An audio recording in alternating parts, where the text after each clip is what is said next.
مولانا رومی کی حکایتوں میں سے کتاب میں ایک حکایت یہ لکھی ہوئی ہے، نوح کا بیٹا۔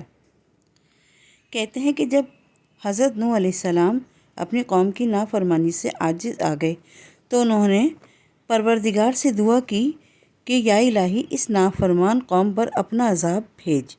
خدا نے حضرت نوح علیہ السلام کی یہ دعا قبول کی اور کہا کہ میں عن قریب زمین پر ایک زبردست سیلاب نازل کرنے والا ہوں، تو اپنے اہل و عیال اور گھر والوں کے لیے ایک کشتی بنا لے۔ حضرت نوح علیہ السلام نے اس حکم کے مطابق کشتی بنائی۔ وقت مقررہ پر پانی کا طوفان آیا تو حضرت نوح علیہ السلام نے اپنے نافرمان اور ضدی بیٹے کنعان سے کہا، اے بیٹا، اگر سلامتی چاہتا ہے تو اس کشتی میں آ جا ورنہ ڈوب جائے گا۔ کنعان تیراکی کے فن میں ماہر تھا اور اس کے دماغ میں تیراک ہونے کا غرور سمایا ہوا تھا، اور وہ غرور ایسا سمایا ہوا تھا کہ اس نے بڑی حقارت سے جواب دیا، اے نوح، تو ہمارا دشمن ہے، ہمیں تیری اس کشتی کی ضرورت نہیں۔ میں پانی میں تیرنا اچھی طرح جانتا ہوں، میری شمع اندھیرے میں راہ دکھانے کے لیے میرے پاس موجود ہے، پھر مجھے تیری شمع کی کیا پرواہ ہے۔ حضرت نوح علیہ السلام نے کہا، بیٹا، ایسا کلمہ زبان سے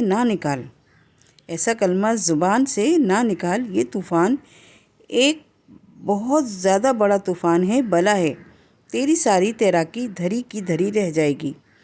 کہاں تک تیرے گا، ہاتھ پاؤں شل ہو کر جواب دی جائیں گے۔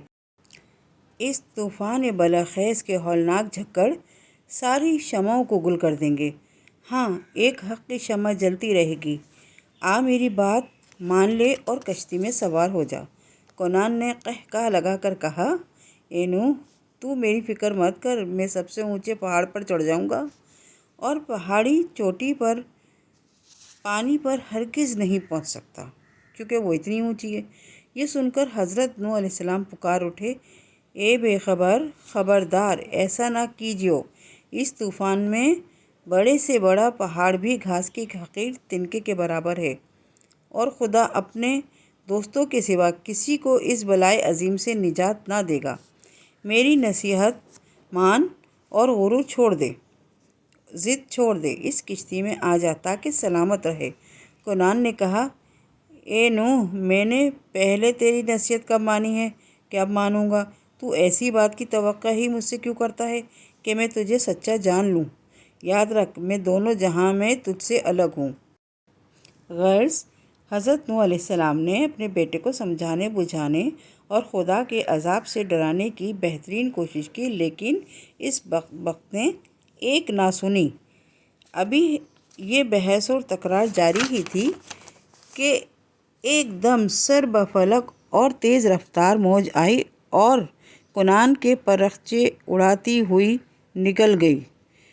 بیٹے کا یہ حال دیکھ کر، حشر و نشر دیکھ کر حضرت نوح علیہ السلام کی آنکھوں میں آنسو آ گئے اور بارگاہ الہی میں کہنے لگے، اے رحیم و کریم، تو تمام جہانوں کے مالک ہے، تو نے مجھ سے وعدہ فرمایا تھا کہ میرے لوگ طوفان سے محفوظ رہیں گے، پھر یہ کیا ہو گیا؟ حق تعالیٰ نے ارشاد فرمایا، اے نوح، جسے ہم نے غرق کیا وہ تیرے لوگوں میں سے نہ تھا، تجھے خود نیلے اور سفید کی پہچان نہ رہی۔ دیکھ، جب تیرے دانت میں کیڑا لگ جائے تب اس دانت کو اکھاڑ دیتے ہیں، بے شک وہ دانت تیرے ہی جسم کا حصہ ہے، لیکن جب وہ تکلیف دیتا ہے تو اس سے بیزار ہو جاتا ہے اور سوچتا ہے کہ اس کا نکال دینا ہی بہتر ہے، ورنہ باقی دانت بھی بیکار ہو جائیں گے۔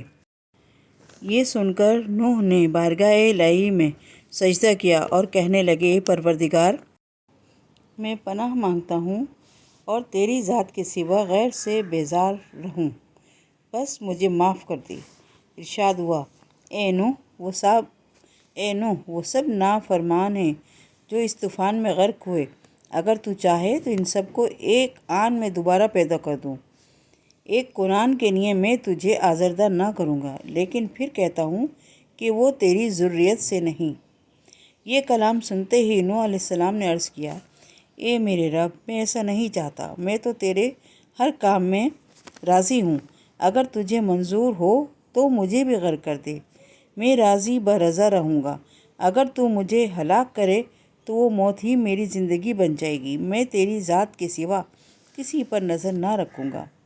یہ سچ ہے، جو خدا کی طرف نظر رکھے وہی کامیاب ہوگا، اور جو خدا کے سوا غیر پر نگاہ کرے گا وہ ذلیل و خوار ہوگا اور کفر میں مبتلا ہوگا۔